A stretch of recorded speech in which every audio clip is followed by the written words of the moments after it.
Let me tell you about something that's been unfolding across the Middle East and Caucasus over the past few years, something that fundamentally changes the regional power structure but hasn't received the attention it deserves in Western media.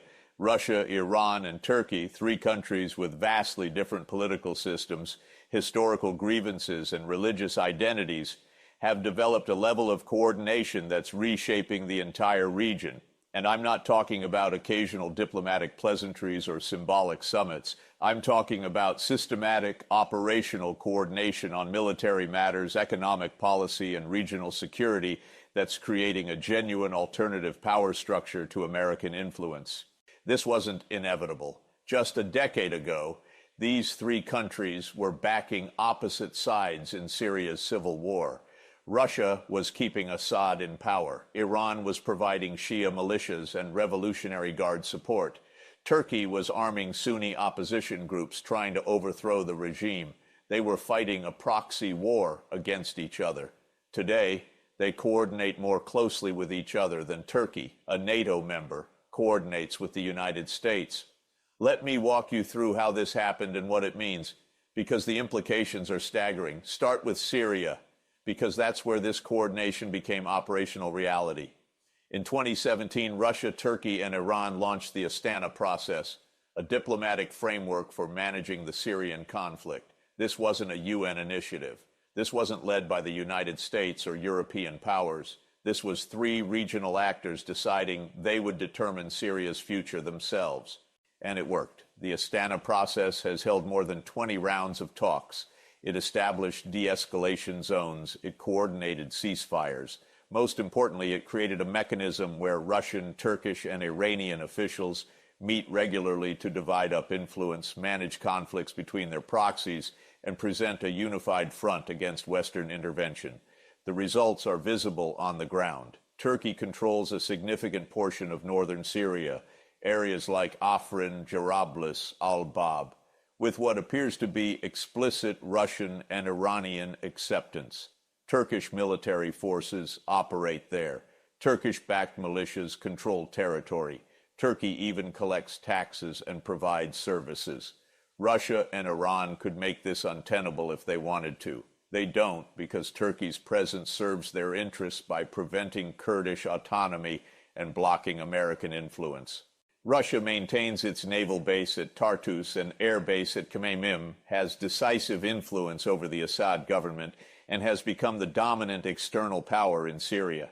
Iran keeps its land corridor from Tehran through Iraq and Syria to Hezbollah in Lebanon, maintains Revolutionary Guard presence, and has embedded itself in Syrian security structures. Think about what this represents operationally. Turkish, Russian, and Iranian officers communicate regularly. They deconflict airspace. Turkish aircraft operating in northern Syria don't get shot down by Russian air defenses because there are established protocols. They share intelligence about groups they all oppose, particularly Kurdish forces. They coordinate military operations against shared threats. This level of military coordination between a NATO member and two countries that the United States considers adversaries would have been unthinkable during the Cold War. It's happening now routinely. But Syria isn't the only theater. Look at Libya, and you see a similar pattern developing. Officially, Turkey and Russia back different sides. Turkey supports the government of national accord based in Tripoli in western Libya. Russia backs Khalifa Haftar's Libyan National Army controlling the east. Turkish and Russian-backed forces have actually fought each other. Yet by 2020, something changed. The two sides established deconfliction mechanisms.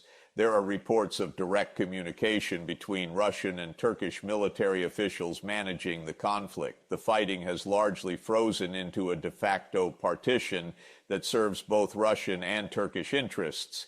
Russia gains access to Libyan oil infrastructure and potential Mediterranean naval facilities.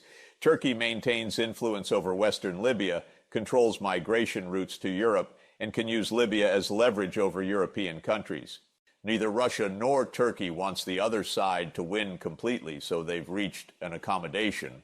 Western influence in Libya, meanwhile, has become marginal despite NATO's 2011 intervention that toppled Gaddafi. The 2020 Nagorno-Karabakh war in the Caucasus showed the coordination even more clearly. Azerbaijan, strongly backed by Turkey with weapons, training, and political support, defeated Armenia in a 6-week war. Armenia has a mutual defense treaty with Russia. Russia is supposed to defend Armenia from external aggression, but Moscow's response was restrained. Russia didn't intervene militarily on Armenia's behalf. Russian weapons sales to Armenia had been limited in the years before the war. When fighting ended, Russian peacekeepers deployed, but the ceasefire terms heavily favored Azerbaijan and Turkey. Why would Russia allow its treaty ally to lose significant territory? Because Moscow and Ankara had coordinated. Turkey achieved its objectives, strengthening Azerbaijan, opening transport corridors through Armenian territory, expanding Turkish influence in the South Caucasus. Russia maintained peacekeeping forces in the region, kept military bases, and retained leverage over both Armenia and Azerbaijan. Armenia, which had been exploring closer ties with the West and had a reform-minded government, learned the cost of insufficient loyalty to Moscow. It's a message other post-Soviet states noticed. Iran's role was quieter but significant. Tehran shares a border with both Armenia and Azerbaijan. An Azerbaijani victory could have threatened Iranian interests, but Tehran appears to have accepted the outcome in exchange for Russian and Turkish assurances on other matters. The three powers managed the conflict together. The economic integration reinforcing this political coordination is substantial. Start with Russia and Iran. Both countries are under comprehensive Western sanctions, which creates natural incentives for cooperation. Bilateral trade has grown significantly, from around $3.5 billion in 2019 to over $5 billion by 2023, with projections to reach $10 billion. But it's not just the volume, it's what they're trading. Russia provides advanced weapon systems that Iran can't get elsewhere. The S-300 air defense system delivered to Iran, fighter aircraft. Russia is helping Iran develop its nuclear energy program through the Bushehr reactor and potentially other facilities. In return, Iran has provided Russia with Shahed drones. The loitering munitions that have been used extensively in Ukraine are based on Iranian designs. There are reports of deeper military-industrial cooperation, technology transfers, joint weapons development, potentially Iranian production facilities being established in Russia, or Russian designs being produced in Iran under license.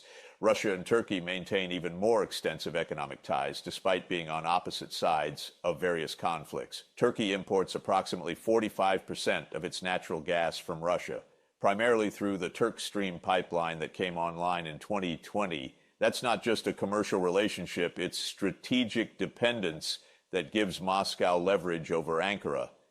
Turkey's first nuclear power plant at Akkuyu is being built by Russia's Rosatom in a $20 billion project. Russia is financing most of the construction and will operate the plant. When it's fully operational, it will provide roughly 10% of Turkey's electricity. Russia will control a significant portion of Turkish power generation for decades. Bilateral trade between Russia and Turkey exceeded $62 billion in 2022 and has remained substantial despite Turkey's NATO membership and the Ukraine conflict. Russian tourists are the largest source of tourism revenue for Turkey, over 5 million Russian visitors annually, bringing approximately $7 billion. Turkish construction companies work on major projects in Russia. Turkish agricultural products flow to Russian markets. This creates economic interdependence that constrains Turkey's foreign policy. When the West pushed Turkey to fully join sanctions on Russia after the Ukraine invasion, Ankara refused. Turkey couldn't afford to lose Russian gas, Russian tourists, Russian trade. The economic ties gave Moscow leverage. Iran and Turkey also have significant trade despite historical rivalry and religious differences. Turkey is majority Sunni, Iran is majority Shia. Bilateral trade has grown to over $30 billion annually. Turkey serves as a crucial outlet for Iranian goods and provides products Iran can't easily obtain from the West due to sanctions. Turkish banks and companies facilitate transactions that would be difficult through Western financial systems. the military dimension extends beyond Syria. Russia has sold Turkey the S-400 air defense system, one of Russia's most advanced weapons platforms.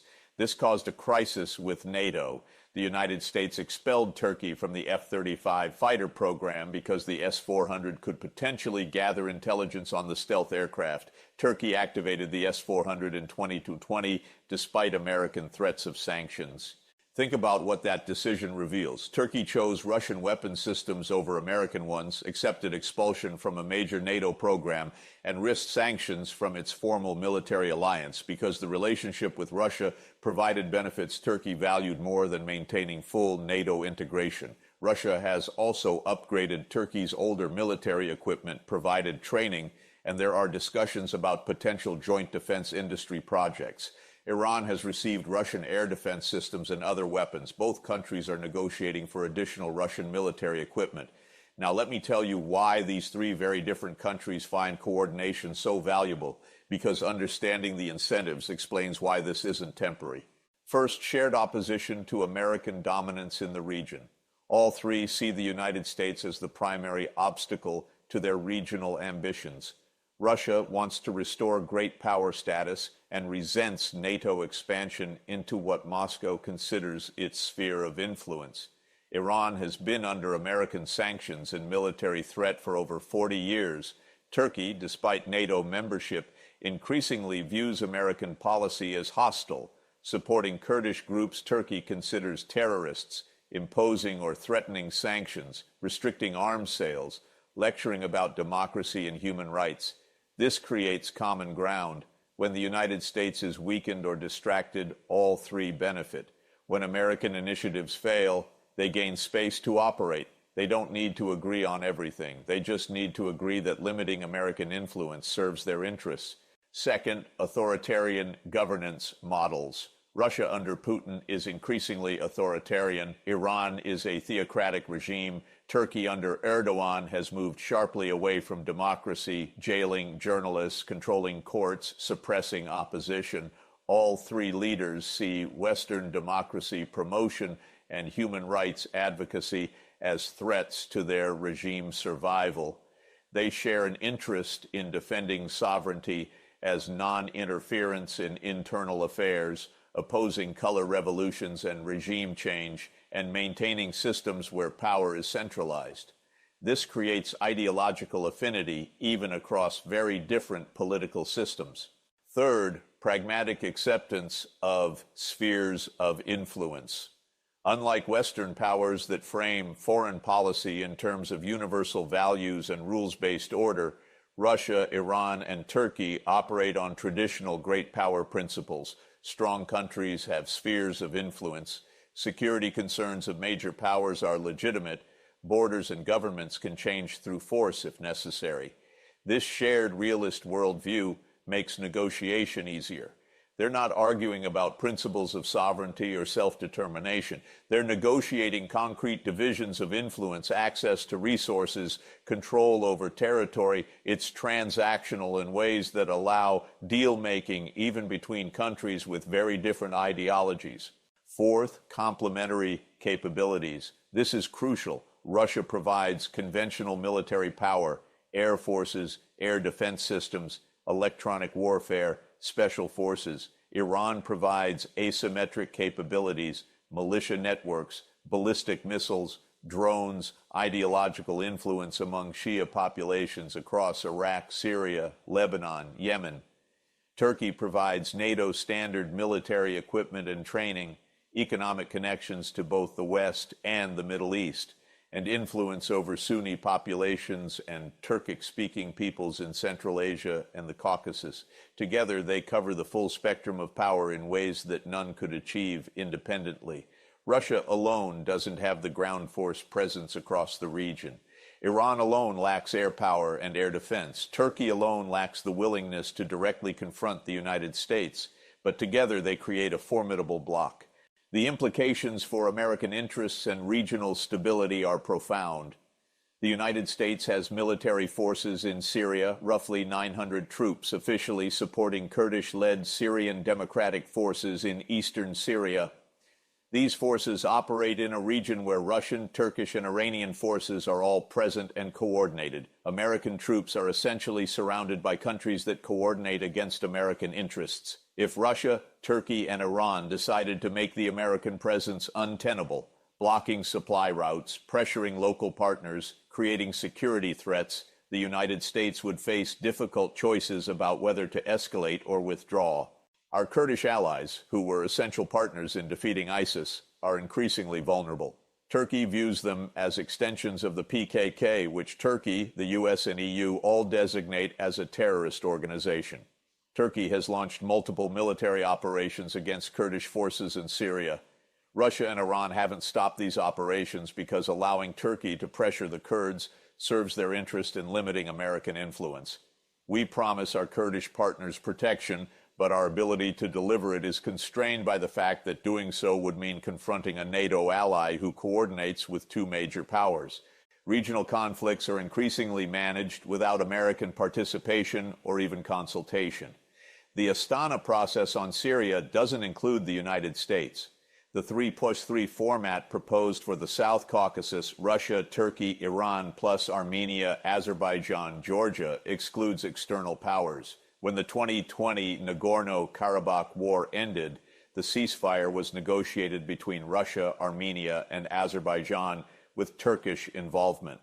The United States was informed, not consulted. This is a fundamental shift from the post-Cold War era, when American mediation was assumed for regional conflicts. Now, Russia, Iran, and Turkey are the relevant players. They make decisions, present them as accomplished facts, and American objections are noted and ignored. Energy markets are shaped by this coordination as well. Russia and Iran together control enormous oil and gas reserves. Turkey controls critical transit routes. Pipelines from the Caspian to Europe go through Turkish territory. Tanker traffic from the Black Sea goes through Turkish straits. They coordinate on pipeline routes, pricing mechanisms, and supply decisions in ways that affect European energy security and global markets. The United States has limited ability to counter this. We can sanction Russia and Iran, which we've done, but that pushes them closer together and makes Turkey more valuable as an intermediary. We can't sanction Turkey without risking NATO fracture. We can offer alternative energy supplies, but we can't physically replace the pipelines and infrastructure that tie these countries together. Here's what troubles me most about this situation. We created the conditions for this coordination through our own policies. By trying to contain Russia, isolate Iran, and pressure Turkey simultaneously, we pushed three very different countries into each other's arms. NATO expansion eastward, regardless of its merits from a defensive standpoint, convinced Russia that the West sought to weaken and encircle it. Comprehensive sanctions on Iran for decades with no pathway to normalization convinced Tehran that accommodation with the West was impossible. Support for Kurdish groups in Syria, sanctions threats over the S-400, and democracy promotion that Erdogan saw as regime change convinced Turkey that American partnership came with unacceptable costs. Each of these countries looked around for partners who would accept them as they are and coordinate on shared interests without demanding political transformation. They found each other. And now we face a coordination mechanism that's flexible, durable, and expanding. It's not a formal alliance with treaty obligations. It's something potentially more sustainable, ongoing coordination based on mutual benefit without the rigidity of formal commitments. The infrastructure being built will last for decades. Pipelines operate for 50 years. Nuclear power plants run for 40 years. Economic relationships create dependencies that are difficult to reverse. Military coordination builds institutional relationships and personal ties between officers and officials. The question isn't whether this coordination will continue. The incentives are too strong. Russia needs regional partners to offset Western isolation. Iran needs allies to counter American pressure and Israeli threats. Turkey needs room to pursue regional ambitions that NATO membership constrains. The question is whether American policymakers will recognize this reality and develop strategies appropriate for it. Can we accept that our influence in the Middle East and Caucasus is constrained by this bloc? Can we prioritize among our interests and accept that we can't have everything we want? Can we find ways to work with or around this coordination rather than futilely trying to break it? Or will we continue policies built on assumptions of American primacy in a region where that primacy no longer exists? Russia, Iran, and Turkey have rewritten regional power, not through a single dramatic event, but systematically over several years through the Astana process, economic integration, military coordination, and shared opposition to American dominance. The architecture is operational. The relationships are institutionalized. The coordination is routine. We're living with the consequences, and we'll continue living with them for decades. The only question is whether we'll adapt intelligently to this new reality or keep pretending the regional order still works the way it did when American power was uncontested, because that world is gone, and it's not coming back.